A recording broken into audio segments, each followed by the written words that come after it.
Hey, Grit and Grace. I want you to meet my new friend, Rahul.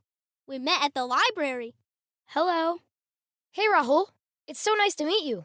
How fun for you both to make a new friend today. And now we get to as well. Hi, Rahul. Nice to meet you.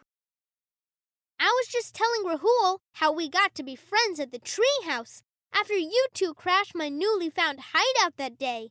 Oh, that's how you tell the story, huh? Let's hear it. Crashed? He didn't want us there? I remember it like it was yesterday. I was pulling my wagon up to the treehouse I'd found. I was going to take in more electronics so I could get better signals when Grit started to snoop around my technical things. He insisted on carrying things up the ladder. I guess he was trying to show me how strong he is. He wasn't as mean as he had been earlier when he and his friends laughed at me. Theo, what do you have there? Let me help you move that. I've got it. I knew Grit was a great athlete, and I'm definitely not. In fact, I'm not coordinated at all. I figured he was coming over to tease me because I tripped in class earlier, and he probably thought I wasn't coordinated enough to carry in my own stuff. I'll admit it had been hard to move those things alone before he showed up. From there, he started moving my things into the treehouse. He stayed in the treehouse while I got to work on my electronics. Grace showed up a little later. I figured she was there to see Grit, since everyone really likes him. Gosh, that's not how I saw it at all. Here's how I remember it. Theo, what do you have there? That looks heavy, and it might be easier with help. Why don't I help you move that? Wow, you two have totally different perspectives about what happened.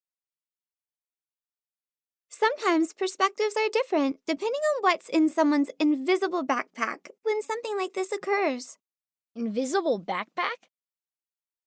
Yes, imagine each of us has an invisible backpack. When we're worried or stressed or embarrassed, really anytime our amygdala takes over, we get weighed down by the stress. Think about putting rocks in a backpack to carry around for a bit. If you have lots of worries or stress, you have a lot of rocks, so you have a heavy backpack.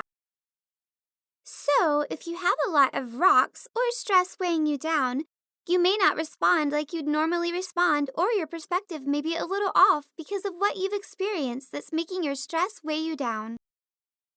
That day, I bet you both had things in your personal backpacks. Theo, what were you thinking about when Grit showed up at the treehouse and wanted to help you? In other words, what was in your invisible backpack? Well, actually, I was thinking about how I tripped on Grit's skateboard at school. All his friends laughed at me. I wasn't looking where I was going. I'd started reading an interesting new book.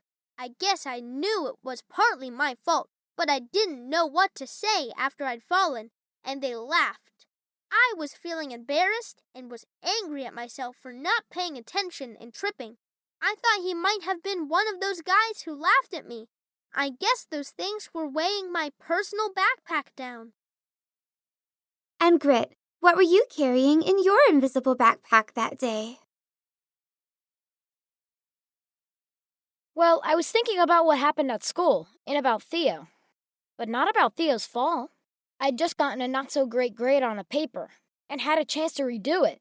I was thinking about how Theo's so good at school and how writing is hard for me. I guess I was hoping we could be friends and he might teach me why he likes learning school stuff so much. Then maybe I would too.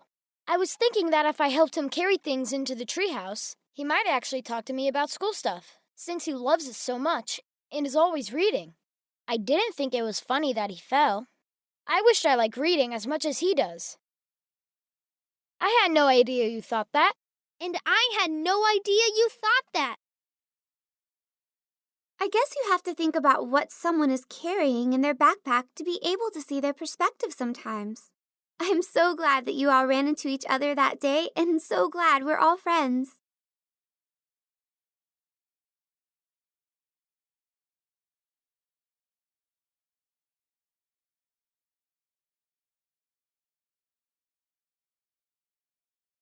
Rainbow breathing.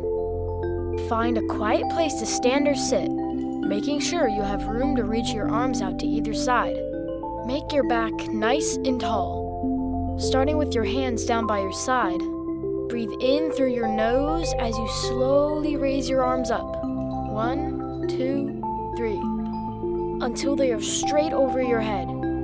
As you lower your arms, let your breath push out of your mouth slowly. 1, 2, 3. Now breathe in through your nose as you bring your arms back up. 1, 2, 3. And breathe out as you bring your arms down. 1, 2, 3. This last time, challenge yourself to make it all the way to 5. Breathe in while you raise your arms up. 1, 2, 3, 4, 5. And down. 1, 2, 3, 4, 5. Now your mind is ready for learning.